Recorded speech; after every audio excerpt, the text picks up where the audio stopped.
Bagong halal na mayor si Martin. Ito ay isang landslide victory na nagpatalsik sa dating alkalde na si Enrico Caruso na siyang namuno sa loob ng 9 na taon. Bagaman ramdam ni Martin ang pait at galit ni Caruso tuwing magkakasalubong sila sa mga public function, hindi na ito alintana ng bagong alkalde. Mas malakas ang kanyang hatak sa masa at mas naniniwala ang mga tao sa kanyang bagong misyon para sa bayan. Sa unang linggo pa lamang ng kanyang panunungkulan, agad na kumilos si Martin upang patunayan ang kanyang kakayahan. Naglunsad siya ng mga medical mission, bumisita sa mga mahihirap na komunidad at nilinis ang burokrasya sa lokal na pamahalaan. Nais niyang ipakita na siya ay isang leader na may tunay na malasakit at may paninindigan.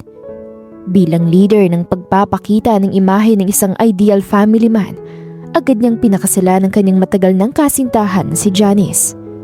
Naging enggrande ang kasal na dinaluhan ng buong bayan at mga opisyal mula sa ibang lugar. Sa simula ay maayos ang lahat. Si Janice ang nagsilbing eleganteng first lady at katuwang ni Martin sa lahat ng bagay. Ngunit makalipas ang 2 taon, unti-unting nagbagong pakikitungo ni Janice. Naging abala ito sa kanyang negosyo bilang fashion entrepreneur at sa mga high society circles. Madalas itong wala sa bahay dahil sa out-of-town meeting at mga charity gala. Ang kanilang tahanan na dapat sana ay isang santuaryo ay naging malamig at parang isang hotel para sa kanila. Isang gabi, sinubukan ni Martin na ayusin ang kanilang relasyon. Dinalhan niya ng hapunan si Janice sa loob ng kanilang silid. Janice, can we talk for a minute? Panimula ni Martin. We've been married for 2 years. Sabi mo noon kapag settled na ako sa munisipyo, magsisimula na tayo. I think, gusto ko na ng anak. Agad na tumanggi si Janice nang hindi man lang inaalis ang tingin sa hawak na laptop. Martin, please, not now. Ayoko pa. My business is expanding at hindi ko pwedeng pabayaan ang career ko ngayon. Saka na lang natin pag-usapan yan. Saka na lang? Janice, I'm the mayor asking when we will have an heir. And more than that, I want to build a real family with you. Seryosong sagot ni Martin. Then tell them to mind their own business. Matalim na tugon ni Janice bago tumayo at lumabas ng silid. Simula na gabing yun ay nagbago ang lahat. Umiwas na si Janice at nagsimulang matulog sa guest room. Nawala ang pagiging malapit nilang mag-asawa. Naramdaman ni Martin ang matinding kalungkutan sa loob ng sariling tahanan. Bagaman makapangyarihan siya sa labas, sa loob naman ng kanyang bahay ay pakiramdam niya ay isa lamang siyang estranghero. Isang gabi matapos ang isang nakakapagod na board meeting at dahil sa bigat na nararamdaman sa buhay may asawa, ay nagtungo si Martin sa The Velvet Room, isang upscale club na pinupuntahan ng mga politiko at tycoons. Habang nakaupo sa isang madilim na sulok at umiinom ng mamahaling scotch, nahagip ng kanyang mga mata ang isang magandang babae sa VIP lounge. May kakaiba itong aura, mysterious, elegant at may tala sa mga mata. Lumapit ang manager ng club na si Roberto. Good evening, Mayor Martin. Napansin ko po nakatitig kayo sa bago naming yasa. Sino siya, Roberto? Ngayon ko lang siya nakita dito. Tanong ni Martin, hindi inaalis ang tingin sa babae. Si Amanda po, Mayor. Bagong alaga pala ng may-ari ng club. Kararating niya lang dito mula sa probinsya ng 1 linggo. I can guarantee you, Mayor, bago pa lang babaeng yan at 100% na malinis. Wala pang iba nakakahawak dyan. Dahil sa matagal na pagkauhaw sa atensyon at pagmamahal, uminit ang dugo ni Martin. Ang lahat ng kanyang stress at pangungulila ay biglang sumabog. I-arrange mong VIP room, Roberto. I want her tonight. Ako mauna sa kanya. Masusunod po, Mayor. Consider it done. Nakangiting sagot ng manager. Makalipas ang ilang minuto ay dinala si Martin sa pribadong silid. Maya-maya pa'y bumukas ang pinto at pumasok si Amanda. Sa ilalim ng madilim na pulang ilaw ng silid ay lalong lumitaw ang kanyang perpektong ganda. Hindi alam ni Martin kung anong naghihintay sa kanya, ngunit ang sigurado siya ay kailangan niya ang babaeng nasa harapan niya ngayong gabi. Pumasok si Amanda sa silid na tila isang maabong tupa na naliligaw sa lungga ng mga lobo. Nang magsara ang pinto ng VIP room ay dahan-dahan siyang naglakad patungo sa marangyang velvet couch kung saan nakaupo ang mayor. At tubilis siyang naupo sa tabi nito, ngunit pinanatili ang malaking pagitan sa pagitan nilang dalawa. Halos nakasandal na siya sa armrest ng sofa at pilit na inilalayo ang kanyang katawan sa lalaking tila nagtataglay ng nakakasilaw na kapangyarihan. Ramdam ng mayor ang pagkailang ni Amanda, o marahil mas tamang sabihing takot ang namamayani sa dalaga. Takot sa kung anong kayang gawin ng isang makapangyarihang lalaking tulad niya. Pinagmasdan ni Mayor si Amanda ng malapitan. Sa ilalim ng madilim at ambient lighting ng silid, ang babae ay nagmumukhang breathtakingly pure. Kumuha siya ng crystal decanter at nagsali ng mamahaling red wine sa isang baso. Inabot niya ito kay Amanda. Here, to help you relax. Tinignan ni Amanda ang baso, pagkatapos ay umiling ng bahagya. Nako, huwag na po Mayor. Hindi pa ako umiinom ng alak. Don't worry, hindi ka malalasing dito. Natatawang sagot ng Mayor at pilit na binabasag ang tensyon. Humarap si Mayor sa intercom at tumawag ng staff. Paglipas ng ilang minuto ay isang waiter ang pumasok bitbit ang isang baso ng sariwang juice. Ibinigay ito ni Mayor kay Amanda na tinanggap naman niya at dahan-dahang ininom. Sumandal si Mayor sa sofa at ipinatong ang isang binti sa isa pa. Bilang isang politiko, ang pagbasa sa mga tao ay natural na sa kanya. Pero ang babaeng nasa harap niya ay tila isang malaking palaisipan. Roberta told me that you're new here. Bago ka pa lang dito, di ba? Alanganing tumango si Amanda, nakatitig lang sa basong hawak. Kung ganoon, bakit ka pumasok sa ganitong klaseng trabaho? Tanong ni Mayor sa seryosong boses. Lumapit siya ng bahagya. Ang mga mata ay nanunuot ang tingin kay Amanda. And let's be honest here, Amanda. Handa ka ba talaga? Are you really ready to sell your body to a stranger? Napatigil si Amanda sa pag-inom. Nakita ni Mayor ang paglunok nito bago dahan-dahang tumingin sa kanya. Ang mga mata ni Amanda ay may halong takot at matinding lungkot, pero muli itong tumango ng alanganin, tila pinipilit lang ang sarili. Bakit? Is it just for the money? Or is there something else? Huminga ng malalim si Amanda at pilit na nilalabanan ng luhang nagbabadyang pumatak. Dahil po sa kahirapan ng buhay, Mayor. Panimula niya, ang boses ay halos pabulong na lang. 10 po kaming magkakapatid at ako po ang pangalawa sa kanila. Bilang pangalawa, pakiramdam ko po, tungkulin ko na tulungan ang mga magulang ko. My father is sick at ang mga kapatid ko hindi na makapasok sa paaralan dahil walang-wala na kami. Wala na pong ibang paraan na maisip para makuha ang perang kailangan namin ng mabilisan. Sa pakikinig sa kwento ni Amanda, isang hindi pamilyar na init ang dumaloy sa dibdib ni Mayor. Nakaramdam siya ng matinding awa. Sa mundong ginagalawan niya ay pinaliligiran siya ng mga taong sakim sa pera at kapangyarihan, mga taong nagnanakaw para sa luho. Ngunit ang babaeng ito, handa nitong isakripisyo ang dignidad, ang kanyang kalinisan at ang kanyang sariling kaluluwa para lamang makapaghain sa hapag at makapag-aral ang mga kapatid.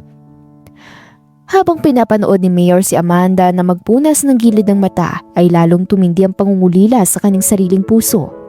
2 taon niyang binaliwala ang sarili para kay Janice. 2 taon siyang nagmakaawa para sa atensyon ng pamilyang ipinagkait sa kanya. Hindi na malaya ni Mayor na unti-unti na pala siyang lumalapit kay Amanda.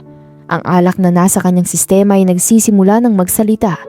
Binubura ang linya ng kanyang responsibilidad bilang alkalde at bilang isang may asawa. Ngunit ngayong gabi ay wala siyang pakialam sa bayan. Wala siyang pakialam kay Janice. Gusto lang niyang maramdamang buhay siya. Inilapag ni Mayor ang baso sa mesa. Gumapang ang kanyang kamay sa likod ng sofa at dahan-dahang binabawasan ang espasyong namamagitan sa kanila. Nanigas bigla ang katawan ni Amanda. Ngunit hindi siya umatras. Hindi siya umiwas. Ipinikit niya ang kanyang mga mata at naghahanda sa kung anong susunod na mangyayari.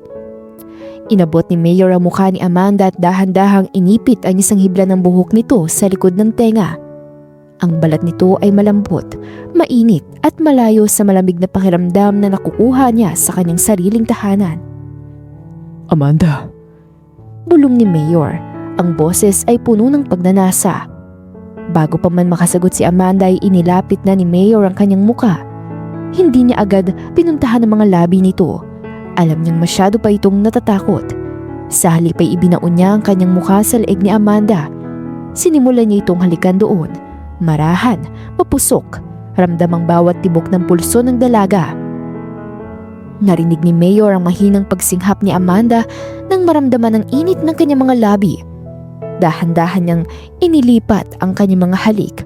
Gumapang pataas sa panga ni Amanda hanggang sa umabot ito sa kanyang tenga. Nung unay hindi tumutugon si Amanda sa bawat halik ni Mayor. Nanatili lamang siyang naninigas at halos hindi makagalaw sa ilalim ng mga bisig nito na para bang isa siyang porselanang manika na natatakot mabasag sa kahit kaunting pagkilos. Ramdam ni Mayor ang kaba sa bawat paghinga ng dalaga, ngunit hindi niya ito minadali. Sa halip ay naging banayad ang bawat haplos at bawat halik. Ipinapadama niyang wala siyang intensyong saktan ito. Makalipas ang ilang sandali ay napansin niyang unti-unti nang gumaganti ng halik si Amanda. Sa simula'y napakahina lamang, isang marahang paggalaw ng mga labi at isang nag-aatubiling pagbuntong hininga. Unti-unti nang sinusundan ang ritmo ng lalaki hanggang sa tuluyan niya itong matutunan. Habang nasasaksihan ni Mayor ang inosenteng pagtanggap ni Amanda sa bawat lambing, lalo lamang lumalim ang pagnanasa niya. Lumipas ang mga oras sa loob ng VIP room habang ang katahimikan ay napalitan ng mabibigat na paghinga at mga salitang halos hindi na mabuo. Nang sa wakas ay humupa ang matinding emosyon sa pagitan nila ay muling binalot ng katahimikan ng silid. Humiga si Mayor sa tabi ni Amanda. Dama ang pagod na matagal na niyang hindi nararanasan. Marahan niyang hinila ang kumot upang maayos na matakpan silang dalawa. Pagkatapos ay dahan-dahan niya itong niyakap. Ipinatong ni Amanda ang maliit nitong kamay sa dibdib ni Mayor habang unti-unting bumabalik sa normal ang paghinga nito. Basa pa ang mahaba nitong buhok at nakalatag sa balikat ni Mayor. Sa unang pagkakataon matapos ang 2 taong puno ng kalungkutan at pagkadismaya sa sariling buhay may asawa, sa wakas ay nakaramdam siya ng kakaibang init at kapanatagan. Marahan niyang hinalikan ng noo ng dalaga bago tuluyang pumikit. Dahil sa matinding pagod at sa kakaibang katahimikang natagpuan niya sa piling ni Amanda, ay mabilis siyang nilamon ng antok hanggang sa pareho silang mahimbing na nakatulog sa gitna ng malamig na madaling araw. Nagising si Amanda kinaumagahan nang dahan-dahang sumilip ang sinag ng araw sa pagitan ng makakapal na kurtina ng VIP room. Ang unang naramdaman niya ay ang panlalambot at pananakit ng buong katawan, lalo na sa bandang balakang. Mariin siyang napapikit at dahan-dahan umusog sa kama. Hinila niya ang kumot upang takpan ang sarili. Dama ang bawat kirot na nagpapaalala sa mga nangyayari nung nakaraang gabi. Marami siyang isinakripisyo, ngunit nang maisip niya ang mukha ng kanyang mga kapatid at ang mga gamot na kinakailangan ng kanyang ama, ay pilit niyang pinatatag ang kanyang loob. Ito ang landas na pinili niyang tahakin alang-alang sa kanyang pamilya. Nang lumingon siya sa kanyang tabi, ay nakita niyang mahimbing pa ring natutulog si Mayor Martin. Sa liwanag ng umaga, ngayon lamang niya ito napagmasdan ng mabuti. Matangos ang ilong nito, matipunong katawan, makapal ang mga kilay at kahit natutulog ay taglay pa rin ito ang otoridad ng isang taong sanay mamuno. Ngunit higit pa roon ay wala siyang nakitang bakas ng kalupitan sa mukha nito. Malayo ito sa mga kwentong madalas niyang marinig tungkol sa makapangyarihang politikong mapang-abuso. Habang tahimik na itong pinagmamasdan ay bahagyang gumalaw ang lalaki. Admiring the view, Amanda? Biro nito nang hindi man lang tuluyang dumidilat ang mga mata. Nagulat si Amanda at muntik pang mahulog sa kama. Akala niya ay mahimbing pa itong natutulog. Mabilis niyang inayos ang pagkakahawak sa kumot at umurong sa gilid ng kama. Dahan-dahang iminulat ni Mayor Martin ang mga mata at sumandal sa headboard. Sandali nitong pinagmasdan ng dalaga, dahilan upang mamula mga pisngi ni Amanda. Bagamat may namamagitan sa kanila, ay hindi pa rin sila sanay na mapagmasdan ng ganon ang isang lalaki. Muling binalot ng katahimikan ang silid. Ang mahinahong ugong lamang ng air conditioner ang maririnig. Maya-maya ay tumikim ang mayor. Are you okay? Masakit ba ang katawan mo? Malumani nitong tanong. Medyo lang po, Mayor. Mahina niyang sagot habang nakayuko at pinaglalaruan ng dulo ng kumot. Inabot ni Mayor Martin ang pantalon nito sa sahig at kinuha ang wallet bago muling humarap sa kanya. I don't want you staying in this club anymore, Amanda. Seryoso nitong sabi, diretsong nakatingin sa kanya mga mata. Gusto kitang ilipat ng tirahan. Bibigyan kita ng penthouse. Kakausapin ko si Roberto at ang may-ari ng club para bayaran ng kontrata mo rito. Simula ngayon, hindi ka na magtatrabaho sa lugar na to. Napatingin si Amanda sa kanya. Pero Mayor, ang pamilya ko po. I will take care of your family. Magpapadala ako ng pera sa probinsya niyo buwan-buwan. Ako ang sasagot sa pagpapagamot ng iyong ama, pati sa pagkain at pag-aaral ng mga kapatid mo. Lahat ng kailangan niyo ibibigay ko. Hindi makapaniwala si Amanda sa narinig. Ang problemang ilang taon niyang pinasanay tila kayang burahin ng lalaking nasa harapan niya sa loob lamang ng ilang minuto. Ano pong kapalit, Mayor? Ano pong gusto niyong gawin ko? Tinitigan siya ni Mayor Martin ng matagal.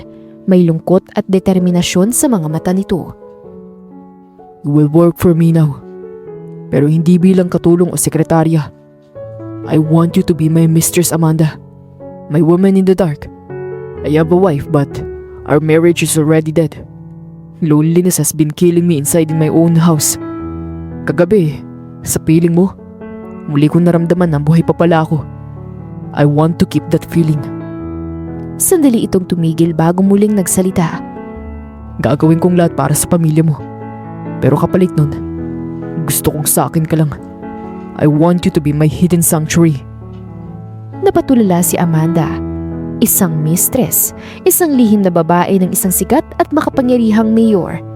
Alam niyang mali iyon, alam niyang mapanganib, at alam niyang kapag nalaman ng publiko ang lihim nilang dalawa ay maaaring masira ang pangalan nilang pareho. Ngunit ang maisip niya ang kanyang pamilya, ang kanyang ama, kapatid at ang pagkakataong mabigyan sila ng magandang kinabukasan ay unti-unting natabun ng pangangailangan ng takot. Tahimik siyang tumingin kay Mayor Martin habang pilit na nilulunok ang kaba sa kanyang dibdib.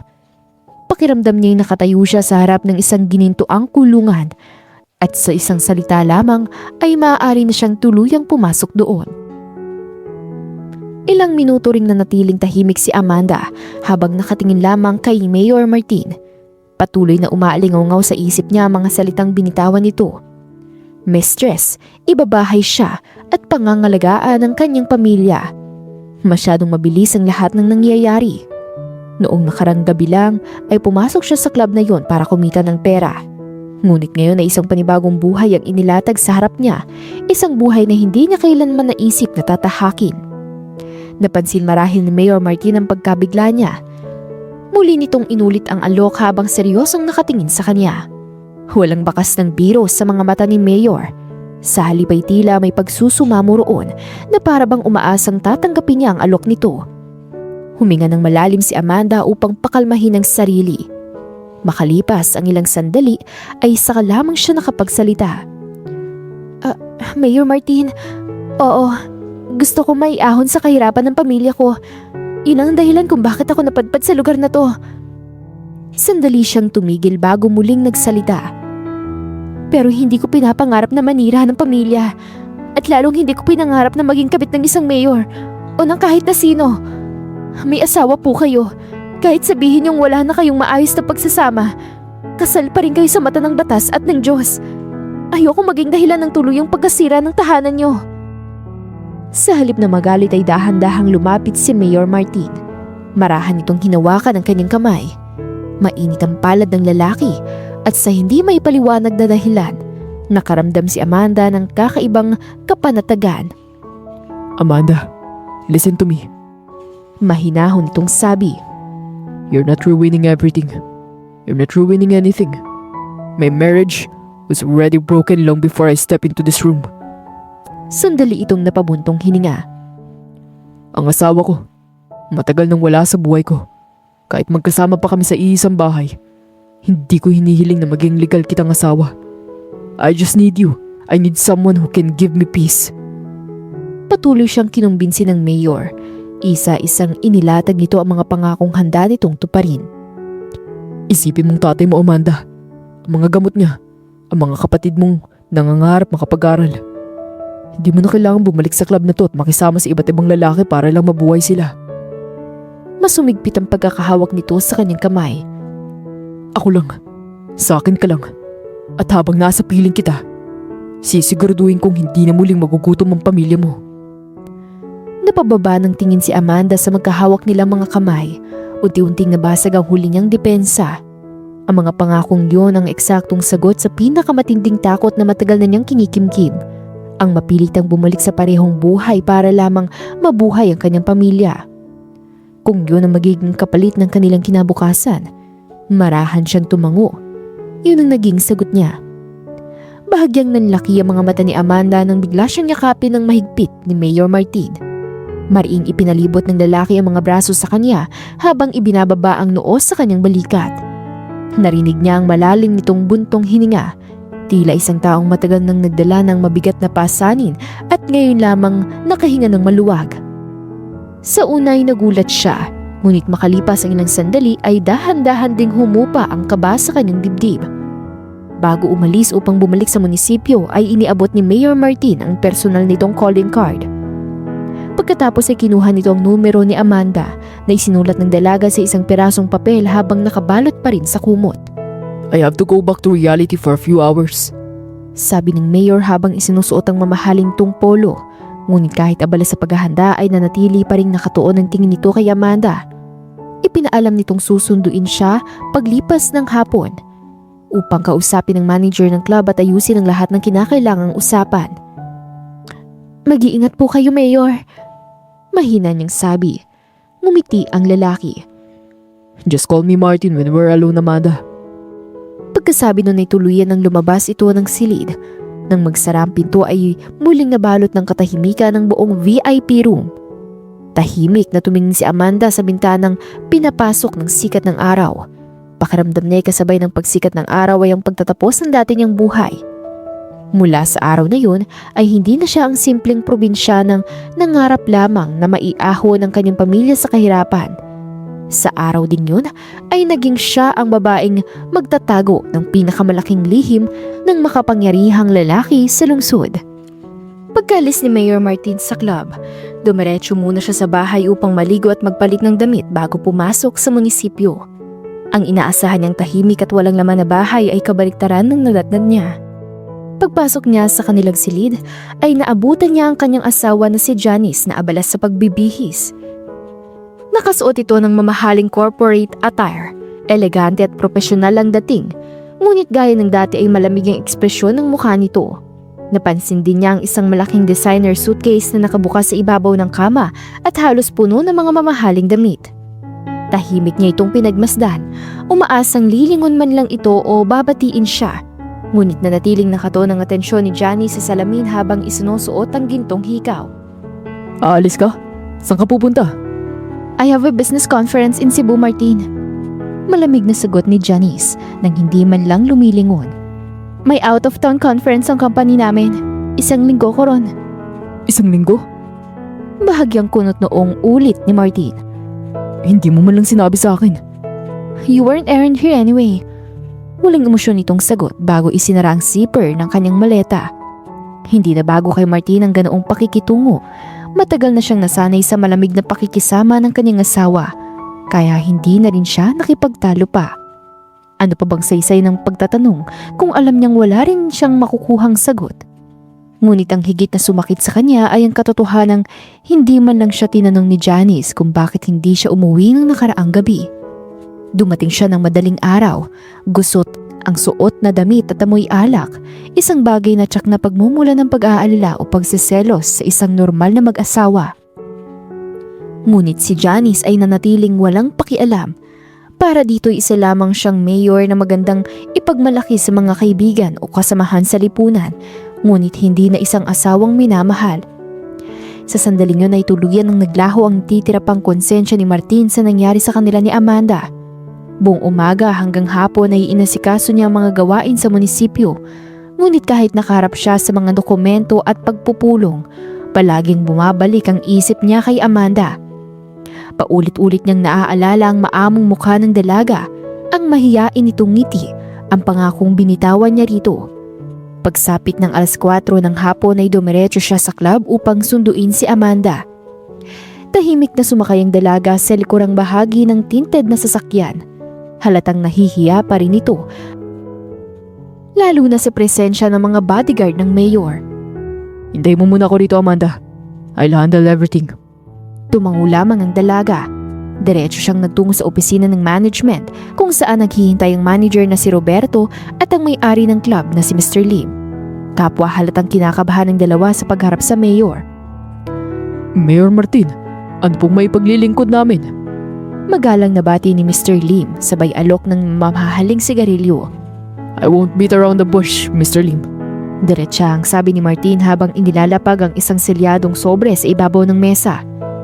Gusto kong kunin si Amanda. Babayaran ko ang kontrata niya, ang anumang utang, ang anumang nagbubuklod sa kanya sa club na to. Pangalanan niyo ang halaga. Nagkatinginan sina Roberto at Mr. Lim. Alam nilang hindi basta kahilingan ang sinabi ni Mayor.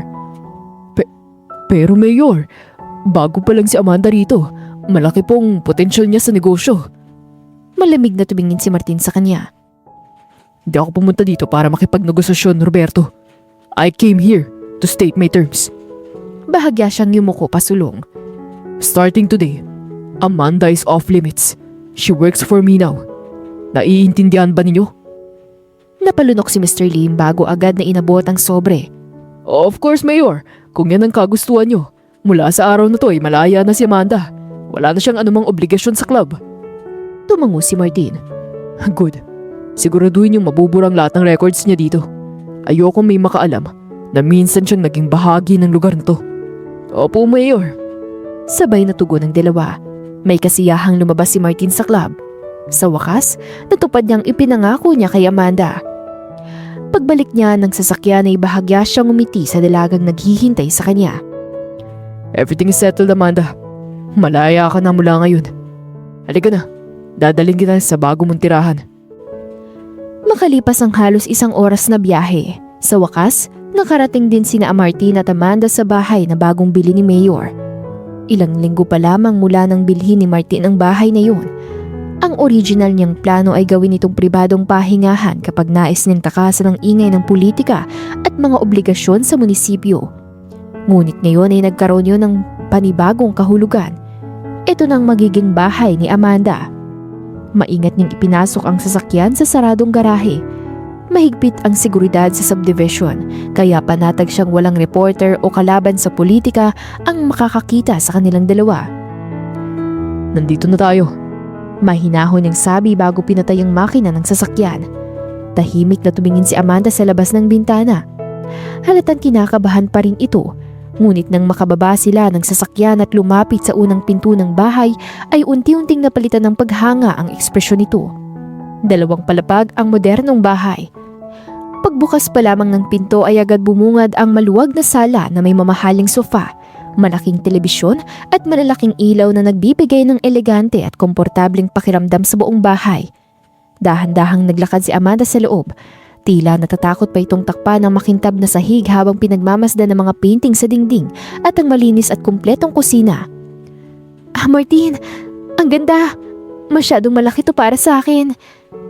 Lumapit si Martin at marahang ipinatong ang mga kamay sa balikat ng dalaga. Nagustuhan mo ba? Sobra, pero siguradong napakamahal nito. Huwag mo nang isipin ang halaga. At kapag sinabi kong bahay mo na to, ibig sabihin, sa'yo na talaga. Lahat na nandito ay maaari mong gamitin. Nanlaki ang mga mata ni Amanda. Hindi niya kailanman inakalang mararanasan niyang tumira sa isang tahanang katulad nito. Martin, hindi ko alam kung paano ako magpapasalamat. Hindi mo kailangang magpasalamat. Masaya na ako na nandito ka. Magkahawak kamay silang umakyat sa 2 palapag na ipinakita ni Martin ang bawat silid ng bahay. May 4 na kwarto ang buong bahay, ngunit huminto sila sa pinakamalaking pinto sa dulo ng pasilyo. Ito ang master's bedroom.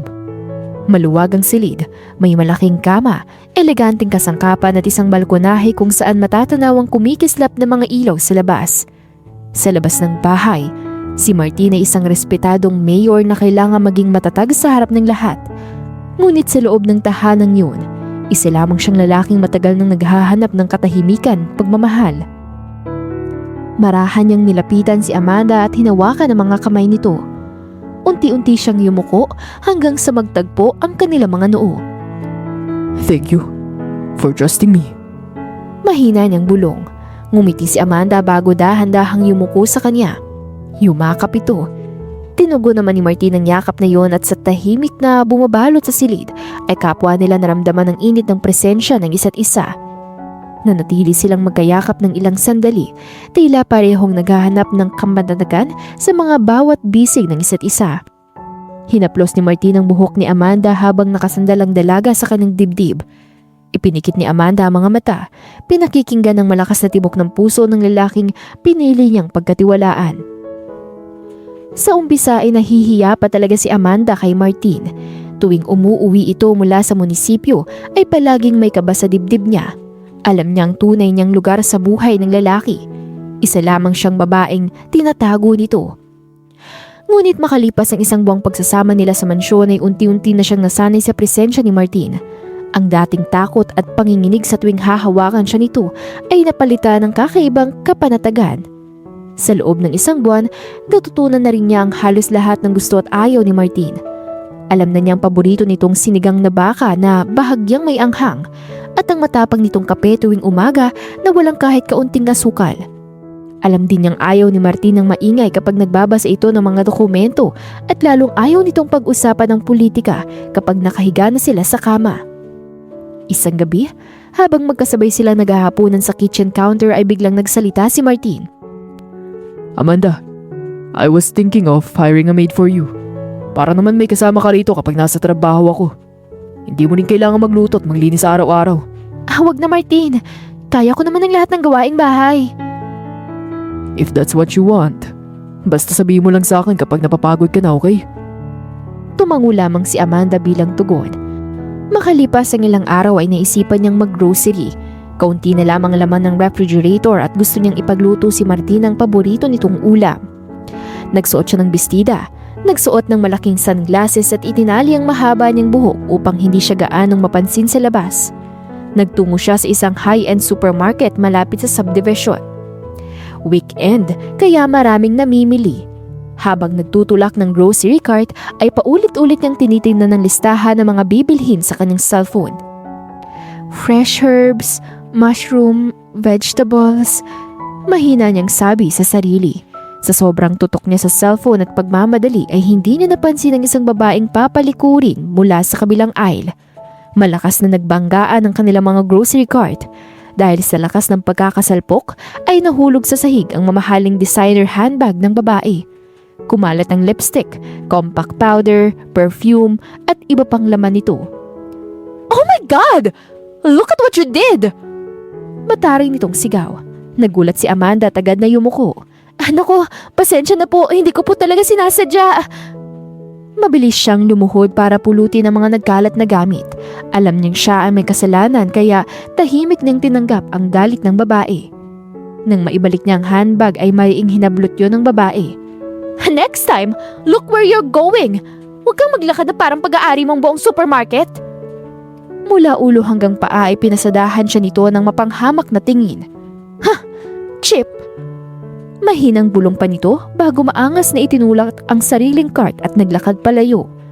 Naiwan si Amanda na tila natulos sa kinatatayuan. Napahawak siya sa sariling dibdib at pilit pinapakalma ang mabilis na tibok ng kanyang puso.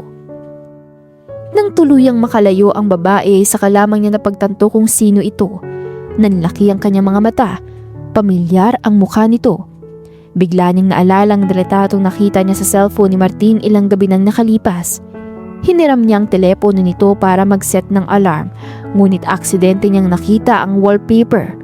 Magkatabi roon sina Martin at ang asawa nito sa isang formal na pagtitipon. Parehong nakangiti ng bahagya, ngunit kapansin-pansin ang malamig na ekspresyon ng kanilang mga mata. At ngayon, ang babaeng nasa litrato ay kaharap na niya. Si Janice, ang legal wife ni Martin. Biglang naghina ang mga tuhod ni Amanda. Mahigpit siyang kumapit sa hawakan ng grocery cart upang hindi matumba.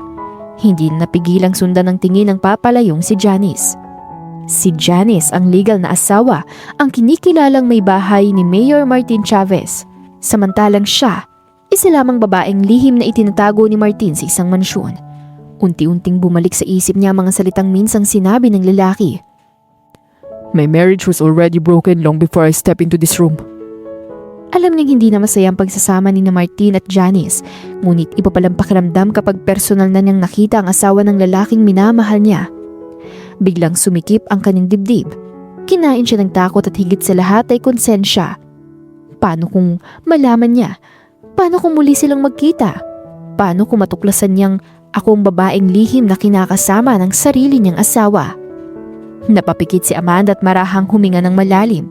Pagkatapos ay tahimik niyang itinulak ang grocery cart patungo sa cashier. Dala ang bigat ng konsensyang unti-unting sumisiksik sa kanyang puso. Sa malawak na sala ng bahay ni Martin at Janice ay tahimik na nakaupo si Martin habang abala sa pagbabasa ng mga budget report para sa susunod na buwan. Katatapos lamang niya sa isang mahabang araw ng trabaho sa munisipyo. Ngunit imbis na makapagpahinga, ay kailangan pa niyang tapusin ang mga dokumentong nakapatong sa center table. Habang nakatutok siya sa mga papeles ay bigla siyang nakarinig ng malalakas na kalabog mula sa may entrada. Nang iangat niya ang tingin ay nakita niyang kararating lamang ni Janice. Padabog nitong ibinagsak ang mamahaling designer handbag sa console table, saka marahas na ihinubad ang suot na blazer. Kitang-kita sa ekspresyon nito ang matinding pagkainis. Nakasimangot ito na nililisik ang mga mata at tila handang ibuhos ang galit sa sino mang makakaharap. Ibinaba ni Martin ang hawak na magazine at sumandal sa sofa. Janice, kararating mo lang. Bakit ganun ang itsura mo? Ano nangyari? Bakit mukhang mainit ang ulo mo? Humarap sa kanya si Janice at nanatiling galit ang mga mata. Don't even ask, Martin. Kagagaling ko lang sa supermarket para bumili ng mga sangkap para sa event bukas. At may nakasalubong akong napakatangang babae doon. Supermarket? Bakit ikaw mismo nag-grocery? We have drivers and stuff for that. Napairap si Janice. Dahil gusto kong ako mismong pumili ng mga gagamitin para sa VIP guest ko. Pero nasira lang buong araw ko. Humigpit ang hawak nito sa cellphone bago muling nagsalita. Basta na lang siyang naglakad nang hindi tumitingin sa dinaraanan ko. Binangga niyang grocery cart ko. Nahulog ang bag ko. Nagkalat ang mga gamit ko. At nakatayo lang siya roon na parang isang kawawang pulube. Tahimik lang na nakikinig si Martin. Hindi niya alam kung bakit, ngunit biglang sumagi sa isip niya si Amanda. Mahigit isang buwan na itong naninirahan sa bahay na inihanda niya para dito. Sa loob ng panahong yun ay ni minsan ay hindi niya narinig na nagtaas ito ng boses o nagreklamo dahil lamang sa maliliit na bagay. Palaging mahinahon, mapagpasensya at maalaga si Amanda. Samantalang si Janice, para itong bulkan na anumang oras ay maaaring sumabog. Maliit na bagay lang yung Janice. Baka naman hindi talaga sinasadya ng tao. Hindi sinasadya? It's a high-end supermarket, Martin. Dapat ang mga taong pumapasok doon ay may mga breeding. Pero ang babaeng yun, mukhang siyang hindi nababagay sa ganong klaseng lugar. Ha! Nakakasira ng araw! Napabuntong hininga si Martin. Hindi na siya nagtangkang makipagtalo pa. Kilala niyang ugali ng asawa. Kapag galit ito ay walang saysay ang anumang paliwanag. Makalipas ang ilang sandali ay padabog siyang inirapan ni Janice bago dinampot ang handbag nito. Hindi na siya nito hinintay na makapagsalita pa at tuluyan na itong umakyat sa ikalawang palapag. Naiwan si Martin na mag-isang nakaupo sa sala. Tahimik siyang napatitig sa direksyong tinahak ng asawa bago marahang napailing. Hindi naman lingid sa kaalaman niya ang tunay na ugali ni Janice. Bata pa lamang sila ay kilala niya itong mata pobre at mataas ang tingin sa sarili. Nung una'y inakala niyang bahagi lang yon ng pagpapalaki rito bilang anak ng isang makapangyarihang pamilya. Ngunit habang tumatagal ang kanilang pagsasama ay unti-unti ring naubos ang pagmamahal na minsan niyang naramdaman para dito. Marahan siyang napabuntong hininga habang pinaglalaruan ang hawak na magazine. Hindi niya maiwasang ikumpara ang dalawang babae sa kanyang buhay. Ang isa'y legal niyang asawa, pero sa bawat pag-uwi niya sa bahay na ito ay malamig na pakikitungo, walang katapusang reklamo at tensyon lamang ang naghihintay sa kanya. Samantalang ang isa naman ay isang babaeng lihim niyang itinatago sa mata ng publiko, pero sa bawat pag-uwi niya rito, Mainit na pagkain, mahinahong ngiti at taus-pusong pag-aalaga ang sumasalubong sa kanya. Hindi na malayang napangiti si Martin. Bigla niyang naramdaman ang pananabik na makita si Amanda. Sa piling lamang nito niya naranasan ang kapayapaang matagal na niyang hinahanap at sa mga sandaling kasama niya ito ay hindi niya naramdamang isa lamang siyang mayor. Pakiramdam niya isa siyang ordinaryong lalaking tunay na pinahahalagahan at minamahal. Bago sumapit ang oras ng hapunan ay umalis si Martin sa bahay nila ni Janice. Kinuha niyang susi ng sasakyan at palihim na lumabas, sabik na muling makita si Amanda. Kahit halos araw-araw naman silang nagkikita sa mansyon, pakiramdam niya hindi pa rin sapat ang oras na magkasama sila. Palagi siyang nagmamadali sa kanyang mga tungkulin bilang mayor at sa takot na may makakita at makahalata sa lihim nilang relasyon.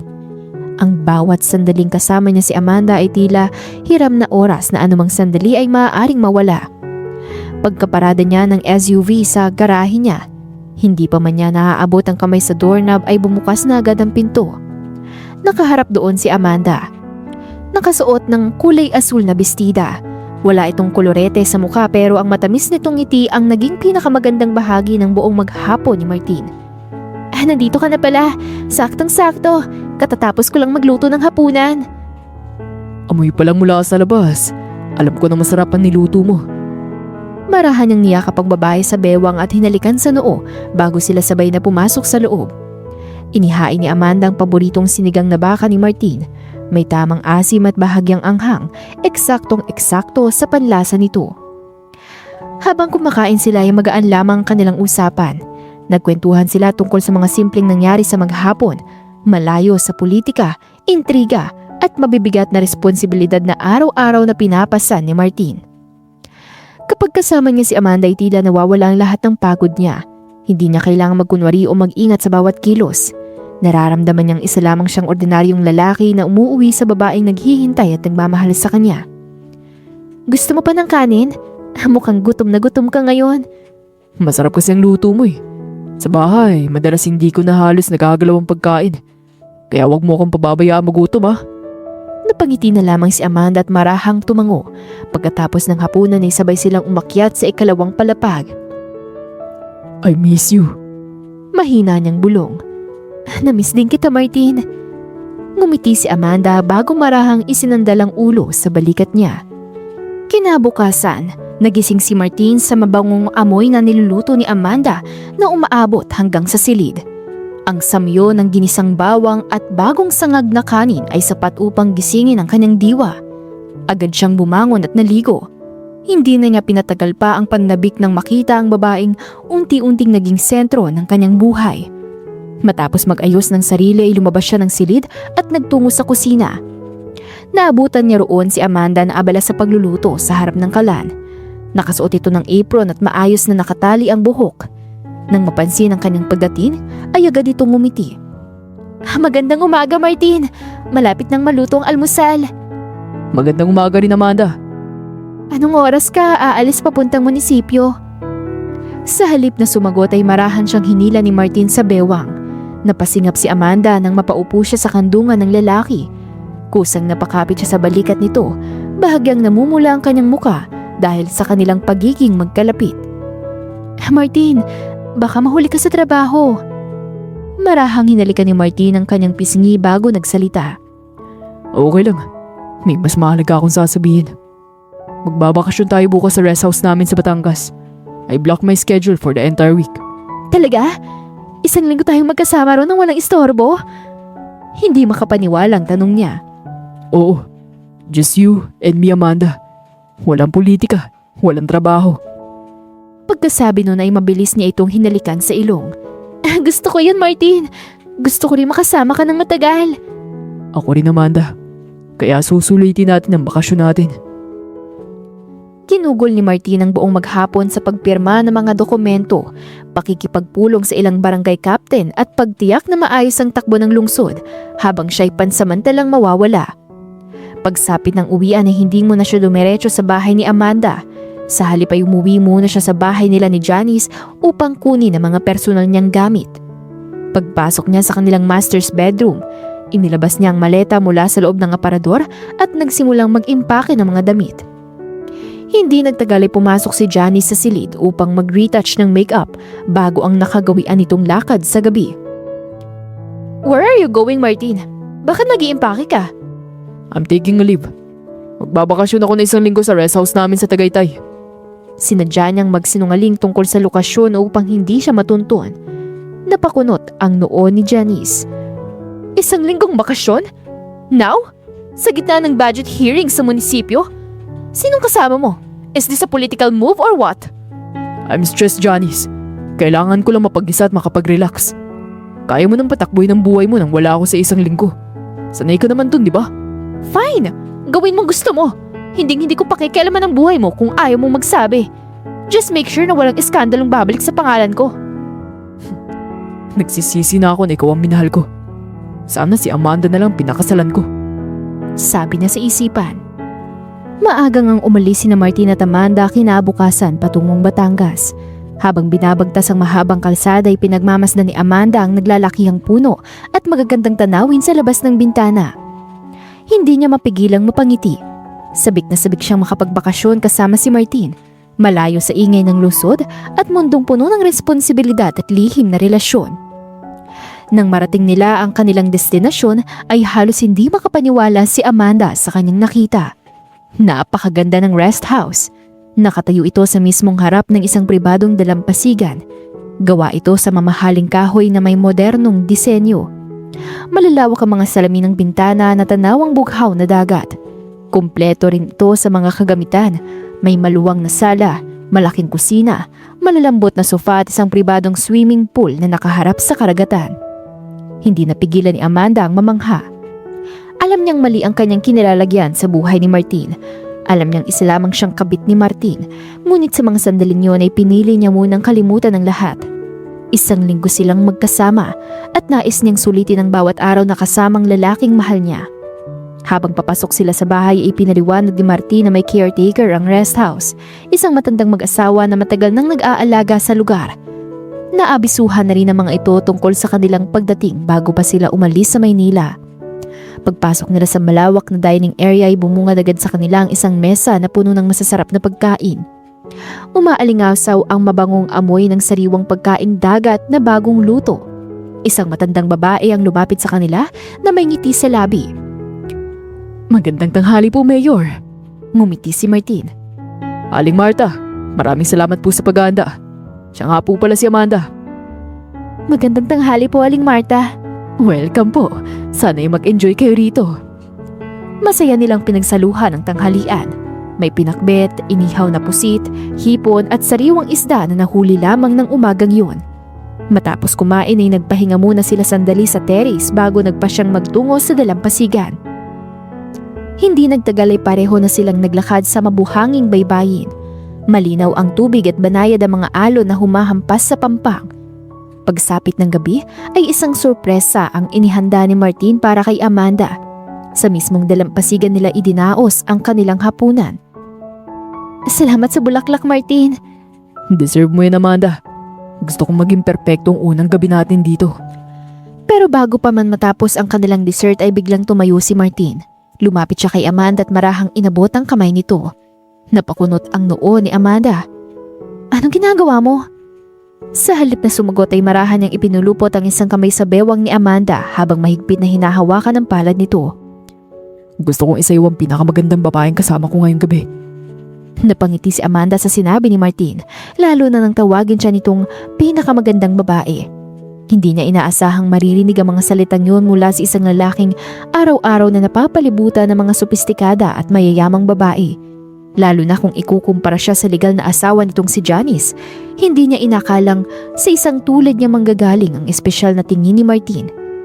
Marahan niyang isinandal ang ulo sa dibdib ng lalaki habang dahan-dahan silang umiindayog sa ibabaw ng buhanginan. Pinakikinggan niyang bawat tibok ng puso nito na tila sumasabay sa banayad na hampas ng mga alon. Nang matapos silang magsayaw ay magkahawak kamay silang bumalik sa kanilang mesa. Akala ni Amanda yun lang sorpresa ni Martin para sa gabing yun. Pero nagkamali siya. Napansin niyang biglang naging seryoso ang ekspresyon ng lalaki. Nawala ang mapaglarong ngiti sa labi nito, ngunit nanatili ang lambing sa mga mata.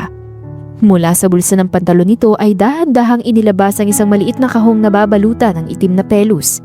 Biglang bumilis ang tibok ng puso ni Amanda. Hindi niya alam kung anong laman nito, ngunit pakiramdam niya ay may mahalagang mangyayari. Lalo siyang nagulat nang lumuhod si Martin sa kanyang harapan hawak ang isa niyang kamay. Nanlaki ang kanyang mga mata. Ang makapangyarihang mayor ng lungsod ay nakaluhod ngayon sa harap niya sa ibabaw ng malamig na buhangin dalampasigan. Martin, ano ginagawa mo? Tumayo ka nga dyan. Baka may makakita sa'yo. Wala makakakita sa atin dito, Amanda. At kahit meron man, wala akong pakialam. Gusto kong pakinggan mo muna. Dahan-dahan itong binuksan ng maliit na kahon. Isang napakagandang kwintas ang tumambad sa harapan ni Amanda. Meron itong pendant na hugis puso na napapalibutan ng maliliit na diamante na kumikislap sa ilalim ng liwanag ng buwan. Halatang mamahalin ng alahas. Napahawak si Amanda sa kanyang dibdib. Hindi ko ito ibinibigay bilang kapalit ng kontrata natin. Ibinibigay ko to dahil gusto kong malaman mong tunay na laman ng puso ko. Nung una kita makita sa club, akala ko panadali ang takas lang ang hinahanap ko. Pero nagkamali ako.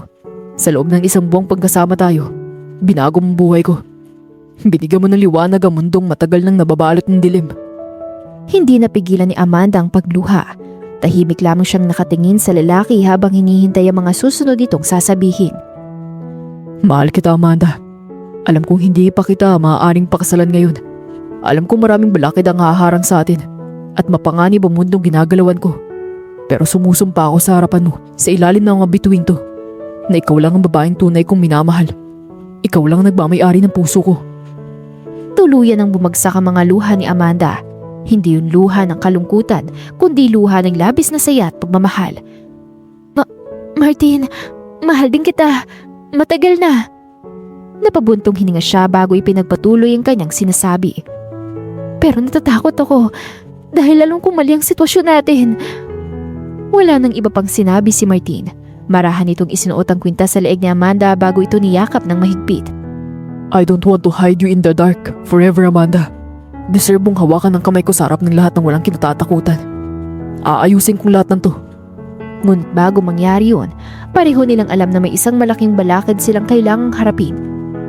Kakausapin ko si Janice ng maayos at sasabihin ko sa kanyang totoo na may mahal na akong iba. At ikaw yun, Amanda. I will file an annulment. Hindi magiging madali dahil sa posisyon ko bilang mayor. Pero handa akong harapin ang anumang iskandalo para sa'yo. Kung handa nitong isugal ang pangalan, karera at reputasyon para sa kanya, wala siyang dahilan upang pagdudahan ang katapatan nito. Matapos ang gabing yun ng kanilang sumpaan ay mas lalong naging makulay ang natitirang araw nila sa Batangas. Sa loob ng isang linggo, sinulit nilang bawat sandaling magkasama sila. Pakiramdam nila ay silang dalawa lamang ang nasa mundo. Matapos ang kanilang bakasyon ay kinailangan nilang bumalik sa Maynila. Pagdating sa mansyon ay inihatid muna siya ni Martin bago ito umuwi sa bahay nila ni Janice. Ipinasok ng lalaki ang sasakyan sa garahe. Ngunit bago pa man makababa si Amanda ay marahan itong hinawakan ang kanyang muka. This is it, Amanda. Kakausapin ko na si Janice ngayong gabi. I will make her understand that it's over. Ikaw ang bahala. Ang hihintayin kita, Martin. Mag-iingat ka, ha? Ngumiti si Martin bago tuluyang umalis. Pinanood ni Amanda ang papalayong SUV ni Martin hanggang sa tuluyan itong mawala sa kanyang paningin. Hindi niya alam kung ano magiging resulta ng paghaharap ni na Martin at Janice, ngunit sa mga sandaling yun ay iisa lang pinangahawakan niya. Ang pangako ni Martin at ang pag-asang pagbalik nito ay magiging malaya na sila. Pagdating ni Martin sa bahay ay ramdam niya ang bigat ng kanyang dibdib. Handa na siyang tapusin ang lahat. Handa na siyang sabihin ng totoo kay Janice. Wakasan ng kanilang pagsasama at tuluyan ng ipaglaban ang pagmamahalan nila ni Amanda. Pagpasok niya sa sala ay agad niyang nakita si Janice. Nakaupo sa mamahaling sofa, nagbabasa ng isang fashion magazine na tila walang nangyari sa loob ng isang linggong pagkawala niya. Nang marinig nito ang kanyang labag, ay dahan-dahan itong nag-angat ng tingin. Pagkakita kay Martin ay agad itong ibinabang hawak na magazine. Marahang lumapit si Martin at naupo sa katabing sofa. Hindi siya agad nagsalita. Ilang beses muna siyang napabuntong hininga habang pilit na inihahanda ang sarili para sa pag-uusap na yun. Napansin yun ni Janice ngunit nanatili lamang itong tahimik. Tila hinihintay ang namang sasabihin niya. Janice, kailangan natin mag-usap tungkol sa atin. Hindi kumibo ang babae. Patuloy lamang itong nakatingin sa kanya. Huminga ng malalim si Martin bago ipinagpatuloy ang nais sabihin. Gusto ko nang tapusin ang kasal natin. Nanatiling walang emosyon ang mukha ni Janice, ngunit kapansin-pansin ang bahagyang paghigpit ng pagkakahawak nito sa sofa. Matagal nang tapos ang pagsasama natin. Pareho naman nating alam yun, di ba? No, hindi ako pumapayag sa gusto mong mangyari, Martin. Ano? Why? Dahil yun ang gusto ko. At yun ang masusunod. Really, Janice? Baka nakakalimutan mo. Ikaw ang sumira sa masaya nating pagsasama. Wala kang oras para sa akin. Mas mahal mo ang karir mo, ang pangalan mo, ang social life mo kaysa sa sarili mong asawa. Hindi yun dahilan, Martin. Para hiwalayan mo ako at tapusin ang kasal na to. Sabihin mo nga sa akin, Janice. Kailan mo huling tinanong kung kumusta ako? Kailan mo huling hinintay ang pag-uwi ko? Kailan mo huling inisip ang nararamdaman ko bilang asawa mo? Years, Janice. Ilang taon tayong magkasama sa iisang bahay pero para lang tayong dalawang estranghero. I don't care. Basta hindi ako pumapayag sa gusto mo. Tapos ang usapan. Napabuntong hininga si Martin. Bakit nga ba? Anong dahilan mo ha, Janice? Kapag naghiwalay tayo, mapag-uusapan tayo ng buong bansa. Alam mo kung gaano kalaking iskandalo yun. Ano na lang sasabihin ng mga tao? Ang mararamdaman ng mga magulang natin. Hindi ko sila kayang ipahiya, Martin. Hindi ako naniniwala na yan ang dahilan mo, Janice. Excuse me? Hindi ang mga magulang natin ang inaalala mo. Mas iniisip mong sasabihin ng mga tao laban sa'yo. Eh, ano ba talagang tingin mo sa akin ha, Martin? Matagal tayong magkakilala at pareho nating kilala ang isa't isa. Yun din ang akala ko. Pero hindi pala, Janice. Dahil lang totoo. Hindi pa kita ganun kakilala. Whatever. Basta kahit anong mangyari, hindi tayo maghihiwalay. Mananatili tayo mag-asawa hanggang sa pagtanda natin. Walang nagawa si Martin nang iwan siya ni Janice sa sala. Napailing na lamang siya. Hindi naging madaling pag-uusap nila pero hindi na nagbago ang pasya niya. Kinabukasan pagkatapos ng ilang mahabang pagpupulong ay agad niyang tinawagan ang kanyang abogado. Mahigit 1 oras silang nag-usap sa loob ng opisina. Ipinaliwanag ni Martin ang kanyang naging pasya at wala siyang balak umatras. Nais na niyang tuluyang makalaya sa anino ng kanyang kasal kay Janice. Nais niyang maging malaya upang maipaglaban ang babaeng tunay niyang minamahal. Ilang dokumentong inihanda ng abogado at isa-isa yung binasa ni Martin. Matapos tiyaking tama ang lahat ng detalye ay walang pag-aalinlangang kinuha niyang ballpen. Marahan niyang nilagdaan ang mga papeles. Nang maisara ang huling pahina ay tila may malaking tinik na nabunot sa kanang dibdib. Simulan na natin ang proseso. Seryosong utos niya sa abogado. Tumango ito. I'll take care of everything, Mayor. Tumango rin si Martin bago muling ibinalik ang atensyon sa mga papeles sa kanyang mesa. Sa unang pagkakataon matapos ang maraming taon ay nakaramdam Umaasa siya ng pag-asa. Hindi magtatagal ay magiging malaya na siya. Malaya para kay Amanda. Lumipas ang ilang araw ay abala si Martin sa pagpirma ng mga dokumentong inihain ng iba't ibang departamento ng munisipyo nang marinig ang ilang katok sa pinto ng kanyang opisina. Come in. Dahan-dahang bumukas ang pinto. Pag-angat niya ng tingin ay agad niyang nakita si Janice. Nang makalapit ito ay agad nitong nilapag sa table niya ang isang brown envelope. Ano to? Buksan mo. Napabuntong hininga si Martin. Muli niyang ibinalik ang tingin sa envelope. Sa isip niya ay malamang ang mga papeles na yon ang tugon ni Janice sa isinampa niyang annulment. Marahan niyang iniabot ang envelope at habang unti-unti niyang binubuksan ay hindi niya namalayang bumilis na palang tibok ng kanyang puso. Pagtingin niya sa mga pahina ay walang pirma. Isa man sa mga dokumentong nasa harapan niya ay walang lagda ni Janice. Unti-unti siyang nagangat ng tingin sa asawa. Nakasandal lamang ito sa upuan sa harap ng kanyang mesa, nakahalokip-kip at nakataas ang isang kilay. Surprise? Kahit anong mangyari, Martin, hindi ako pipirma sa annulment papers na yan. Janice, huwag mo nang pahirapan ng sitwasyon natin. Pareho nating alam na matagal nang patay ang kasal na to. Patay para sa'yo. Pero sa akin, buhay na buhay. Talaga? O baka naman iniingatan mo lang ay ang apelido mo at ang reputasyon mo? You can think whatever you want. Tumango ito. Tumayo at walang pag-aalinlangan nampot ang envelope mula sa mesa.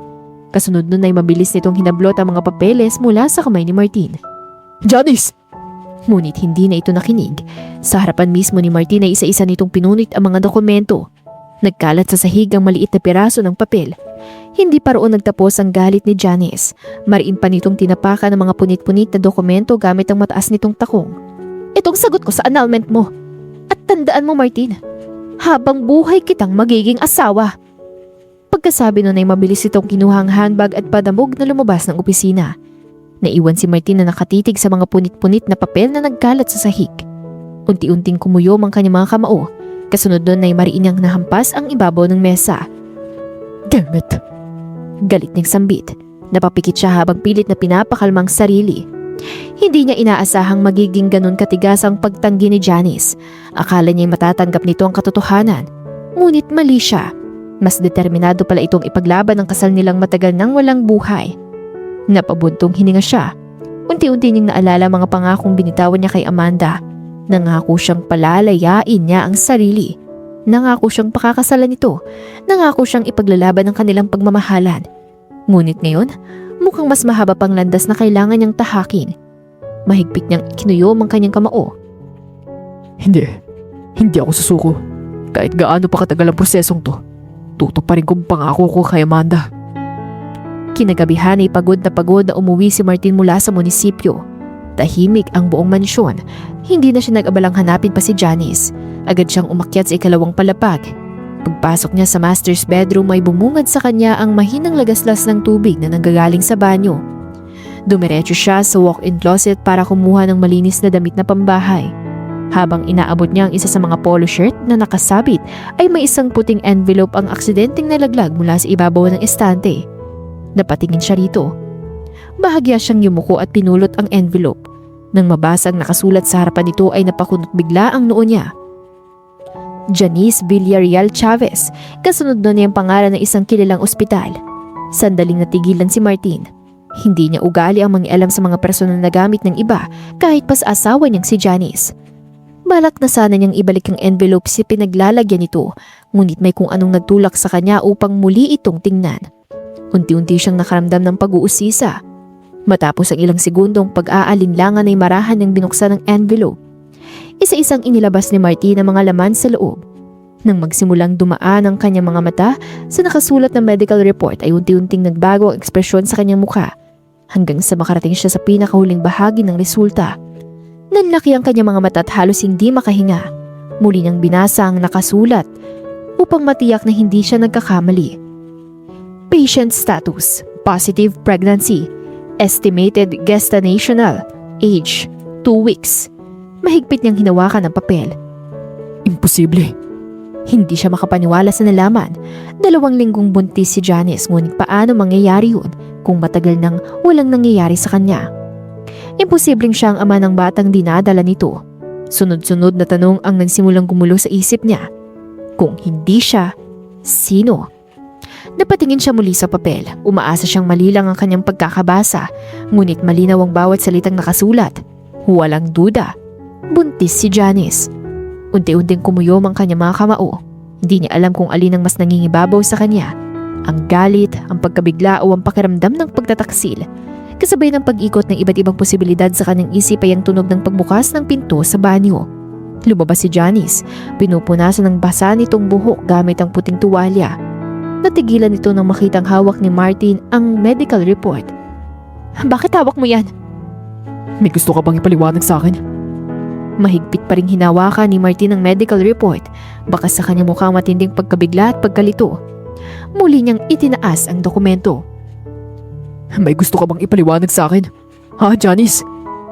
Marahan itong umiling bago mabilis na lumapit at inago ang medical report mula sa kamay ni Martin. Wala akong dapat sabihin sa'yo. Hindi ako tanga, Janice. Nabasa kong resulta. 2 linggo ka ng buntis. Sino ang ama ng batang dinadala mo, ha? Sino? Nanatiling tikom ang bibig ni Janice. Tanging ang mabibigat nitong paghinga ang maririnig. Mas lalong nawala ng pasensya si Martin. I'm asking you, Janice. Sino ang ama ng batang yan? Unti-unting namuo ang mga luha sa mata ng babae. Parang nawala nito ng lakas. Dahan-dahan nitong naupo sa gilid ng kama at mahigpit na yakap ang medical report. Maya-maya lang ay tuluyan na itong napaiyak. Napapikit si Martin. Hindi yun ang sagot na hinihintay niya, ngunit alam niyang may katotohanan pilit na itinatago si Janice. Lumapit siya rito. Sabihin mo sa akin ang totoo, Janice. Si Enrico. Si Enrico ang ama ng batang to. Ano? Paano nangyari yun? Nagkaroon kami ng relasyon ni Enrico Caruso. Hindi ko naman talaga to pinilahanap basta nangyari na lang. Akala ko mahal niya ako pero nagkamali ako. Nang sabihin kong buntis ako, bigla na lang siyang nawala. Hindi na siya sumasagot sa mga tawag ko. Hindi ko na rin siya mahanap. Para siyang bula na bigla na lang naglaho. Kaya ba ayaw mong pirmahan ng annulment? Dahan-dahang tumango si Janice. Oo, Martin. Naisip ko na ipaako sa yung batang dinadala ko. Akala ko hindi mo malalaman ang lihim ko. I'm sorry, Martin, kung niloko kita. Kung hindi ko natupad ang mga pinangako ko sa'yo.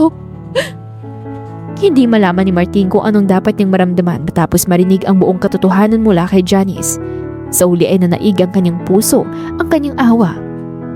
Katulad ni Janice ay may pagkakamali rin siyang nagawa. Shh! Hindi ko alam kung paano ayusin ang lahat ng to. Pero ayokong isipin mong nag-iisa ka. I messed up. Sinira akong lahat. Hindi niya kayang patawarin agad ang ginawa nito, pero hindi rin niya kayang pabayaan ng isang taong halos wasak na ang pagkatao. Ano man ang mangyari, hindi kita pababayaan habang hinaharap mong problemang to. Thank you, Martin. Sa kabila ng lahat, mabuti pa rin ang pakikitungo mo sa akin. Kinabukasan ng maagang nagising si Martin at inayos niya ang sarili bago tuluyang lumabas ng silid. Pero paglapit niya sa maliit na mesa sa tabi ng bintana ay may isang puting sobre agad ang napansin niya. Napakunot ang noo niya nang may nakasulat sa harapan nito. For Martin. Mabilis na itong dinampot at binuksan. Habang binabasa ang laman ng sulat ay unti-unting nanlaki ang kanyang mga mata. Halos hindi siya makapaniwala sa nabasa. Mabilis niyang binuklat ang bawat linya, umaasang malilang ang pagkakaintindi niya. Pero hindi, malinaw ang bawat salitang nakasulat. Makalipas ang ilang sandali, dali-dali niyang kinuha ang cellphone mula sa bulsa. Agad niyang hinanap ang pangalan ni Amanda at pinindot ang call button. Ilang segundo ring nagring ang telepono bago ito sumagot. Hello, Martin. Napatawag ka. Amanda, ang saya-saya ko ngayon. Hintayin mo ako, pupunta ako dyan. Sige, Martin. Hihintayin kita. Thank you. Pagkababa ng tawag ay agad na tumayo si Martin. Mabilis siyang pumasok sa banyo. Halos 5 minuto lang ang inilagi niya roon bago nagbihis. Paglabas niya ng bahay ay mabilis niyang pinasibat ang kanyang SUV. Halos pari-pari niya ang kanyang sasakyan sa bilis ng pagpapatakbo. Isa lang nasa isip niya, ang makarating agad sa bahay ni Amanda at masabi ang good news. Halos paliparin ni Martin ang kanyang sinasakyan sa bilis ng pagpapatakbo. Pagkaparada nito sa harap ng matsyon ay agad niyang bumaba at patakbong tinungo ang pintuan. Nang makita niyang bahagya itong nakabukas ay mabilis siyang pumasok habang hinahanap ng kanyang mga mata si Amanda. Amanda! Ilang sandali pa ay namataan niyang dalaga sa kusina, abala sa paghahanda ng pagkain. Paglingon ni Amanda ay agad siyang napangiti. Oh Martin, ang bilis mo! Hindi na nito na ituloy ang sasabihin. Mabilis siyang nilapitan ni Martin at walang sabi-sabing binuhat siya sa ere. Martin, ano ba? Ibaba mo nga ako. Amanda, may good news ako sa'yo. Ano yun? Pumayag na si Johnny sa annulment. Nanlaki ang mga mata ni Amanda. Talaga, Martin? Oo, at kaninang umaga, umalis na rin siya papuntang Amerika para magsimula ng bagong buhay. Ang pangakong matagal niyang hinintay ay sa wakas ay unti-unti nang natutupad. Hindi na nagkakasya pa ng oras si Martin. Marahan niyang kinuha ang isang kamay ni Amanda. Mula sa bulsa ng kanyang pantalon ay inilabas niya ang isang maliit na velvet box. Dahan-dahan niya itong binuksan. Isang napakagandang diamond ring ang kumislap sa harapan ni Amanda. Napahawak ang dalaga sa kanyang bibig habang patuloy na umaagos ang kanyang mga luha. Isinuot ni Martin ang singsing sa kanyang daliri bago siya tinitigan ng buong pagmamahal. Will you marry me, Amanda? Tuluyan ang bumagsak ang mga luha ni Amanda. Hindi niya na napigilan ang sarili. Tumango siya ng paulit-ulit habang umiiyak sa sobrang saya. Yes, Martin, I will marry you. Muli siyang niyakap ni Martin ng mahigpit. Sa wakas, hindi na nila kailangang magtago. Hindi na nila kailangang matakot sa sasabihin ng ibang tao. Malaya na nilang ipaglalaban ang pagmamahalan nila. Makalipas ang 3 buwan ay formal nang napawalang bisa ang kasal nila Martin at Janice. Naging maayos ang kanilang paghihiwalay at kapwa nila tinanggap na panahon na upang tahakin ang magkaibang landas. Samantalang abala na sina Martin at Amanda sa paghahanda para sa kanilang kasal sa gaganapin sa susunod na taon. Hindi na rin maitago ni Martin ang kanilang relasyon. Sa unang pagkakataon, buong pagmamahal niyang ipinakilala si Amanda sa publiko bilang kanyang kasintahan. At sa bawat pagkakataong may nagtatanong kung sinong babaeng nasa kanyang tabi, ay iisa lang ang sagot niya. She is the woman I love. And soon, she will become Mrs. Amanda Chavez. Ngumiti si Amanda, mahigpit na hinawakan ng kamay ng lalaking minsan naging bawal niyang mahalin. Marami silang pinagdaanan, maraming luha, takot at pagsubok ang kanilang hinarap. Ngunit pinatunayan ng panahon na ang tunay na pag-ibig ay hindi nasusukat sa kung paano ito nagsimula, kundi sa kung paano ito ipaglaban hanggang sa muli. Muli ako po si Miss Demi at dito na po nagtatapos ang ating kwento sa araw na ito. Maraming salamat po sa inyong pakikinig at hanggang sa muli, paalam!